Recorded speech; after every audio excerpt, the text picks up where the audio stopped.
E vem conferir a crítica do filme Rebel Moon Parte 1, A Menina de Fogo.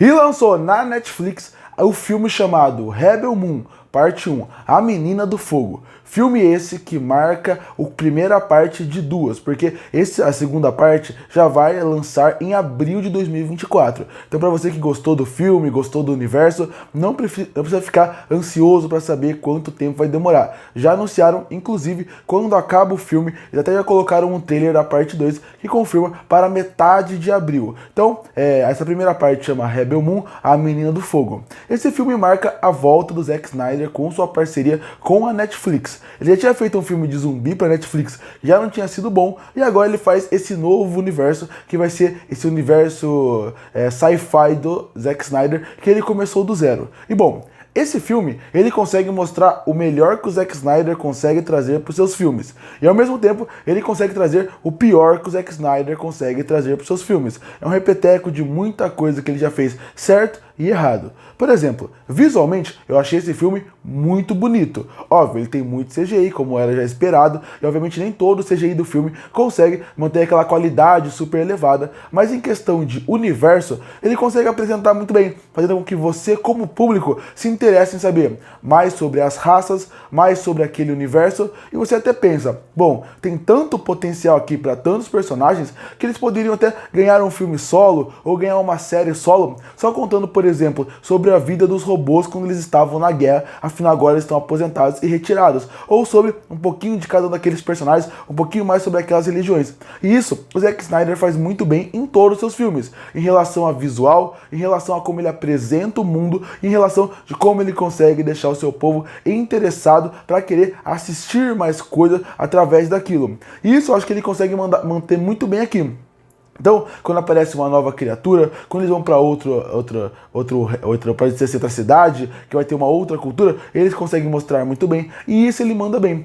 A parte da ação tem algumas ações do filme que eu acho que são interessantes, principalmente quando ele usa mais o combate físico, ele consegue mostrar muito bem isso, ele consegue criar algumas boas coreografias, também não é uma ação boa o filme inteiro, mas tem boas sequências de ação, e também tem um elenco com bons nomes que eu gosto, que aqui entregam o que podem nos seus respectivos papéis. E por que eu falo que eles entregam o que eles podem? Porque se visualmente, se na parte de mundo ele consegue mostrar o seu melhor, você vê como diretor alguém que é apaixonado pelos seus universos que ele cria, ele quer tirar o máximo dali, na parte de roteiro, na parte de história, na parte de como construir, desenvolver os personagens, aí o filme vira uma grande catástrofe. E vira uma grande catástrofe, como a maioria dos projetos do Zack Snyder acaba caindo nisso. Porque foi o que eu falei, ele consegue escolher bem o elenco, ele consegue fazer com questão de design, visual, você se interesse pelo personagem. E isso é muito bom, isso é muito difícil de fazer. Tem muitos personagens que eles são icônicos por outros motivos, mas visualmente você nem lembra quem ele é. O Zack Snyder consegue, através do seu figurino, do seu design, fazer com que cada personagem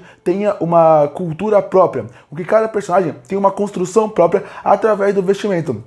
Só através do vestimento você consegue entender algumas características de luta, físicas, até de história dentro daquele universo. A roupa conversa sobre o universo. E isso o Zack Snyder faz muito bem. Em questão de visual, design, tudo isso ele manda muito bem. Mas na parte da história não funciona. São 2 horas e 14 de uma preparação para algo que você acaba ficando enjoado no meio do caminho. Eu acho que esse filme, em questão de história, ele tem um universo muito rico e um potencial gigantesco, que ele é mostrado em texto. Mas primeiro, eu achei o filme muito expositivo. Toda hora é alguém explicando alguma coisa para outra pessoa. E isso é muito ruim, porque quando você está no cinema, ou quando você está, no caso, assistindo na Netflix, você espera que o filme flua de forma natural e que as informações surjam na tela de forma natural, seja com a linguagem de algo indiretamente que seria um objeto, ou com alguém falando algo muito por cima, ou com uma outra pessoa falando algo por cima para complementar algo. Aqui realmente um personagem para o outro para realmente explicar quem é cada um, explicar quem é cada personagem, fazer uma descrição de algo que eles estão entrando. E isso deixa o filme expositivo, isso deixa o filme chato em muitos momentos. E com isso gera outro problema, porque eles criam uma equipe de grandes soldados que fizeram parte daquele universo para poder acabar com, serem os rebeldes, para acabar com aquela nação que está querendo destruir tudo. E isso tem um potencial gigantesco, afinal a gente já viu em várias histórias, principalmente Star Wars. Se você pegar esse filme, ele tem muita referência de Star Wars para todos os lados, desde criação de personagem a também criação do universo. E isso tudo bem, Star Wars sempre foi uma referência para esse gênero gênero de filme. O problema é, a história demora muito pra fazer com que você vai conhecendo os personagens. Parece que de 2 horas até 1h40 de filme, você ainda tá apresentando o personagem. Parece que o filme ainda não começou. Parece que eles realmente estão só se preparando para algo maior. E tudo bem, vai ter a parte 2. Mas a parte 1 tinha que funcionar pra eu querer ver a parte 2. Eu vou assistir a parte 2, mas eu não fiquei tão empolgado assim, porque demora tanto, os personagens são tão desinteressantes. Eles são desinteressantes porque eles são mal apresentados. Eles são até bem apresentados, mas eles são mal construídos, desenvolvidos. Tem personagem que ele praticamente não fala nada o filme inteiro, que não tem carisma, não tem camada, e você como espectador tem que querer torcer pra eles, tem que querer conhecer mais sobre eles. E eu quero conhecer mais sobre esse universo, porque o visual é muito lindo, mas a história não é boa, os personagens não são bem desenvolvidos, a trama e o carisma deles são praticamente nulos em tela, sem contar que você precisava que ele tivesse uma química. Eles são uma equipe, que no final do filme vão ficar juntos num lugar pra ficar seguro. Ele tem que se tornar não uma família, mas tem que se tornar pessoas que gostam um do outro, uma equipe, a equipe mais forte do planeta. E você não sente isso, porque até 1h30 de filme, o filme só fica apresentando. E aí que entra outra parte decepcionante. Você perde muito tempo apresentando personagens que só vão ser importantes na parte 2. Na parte 1 eles nem têm função aqui, pra mostrar como é decepcionante. E sem contar que até as partes boas, como eu falei, tem problemas. O CGI do filme é problemático em certo ponto, a parte das lutas tem algumas boas, mas tem algumas que são muito ruins. Sem contar que na parte da direção, o Zack Snyder volta com alguns tickets que ele tem desde o começo da sua carreira e aqui volta e continua ruim. Desde câmeras lentas, dentro da câmera lenta, até cenas de ação que não são necessárias, algumas estilo de técnica que ele fica repetindo, como por exemplo, quando você quer mostrar como a ação tá um pouco mais fluida, o Zack Snyder gosta de fazer com que o plano fique muito aberto. Só que o que ele faz? Ele não quer que o filme seja maior de 18 anos. Então ele fica censurando. Então a cena de ação acaba não tendo aquele impacto como poderia em muito momento. Como na cena da cabana. Tem gente que leva tiro na cabeça o tempo inteiro ali. Mas ele tem que fazer ângulos por trás para tentar fazer você imaginar o que tá acontecendo. Eu acho que nem isso ele conseguiu mandar muito bem em alguns pontos aqui. No fim,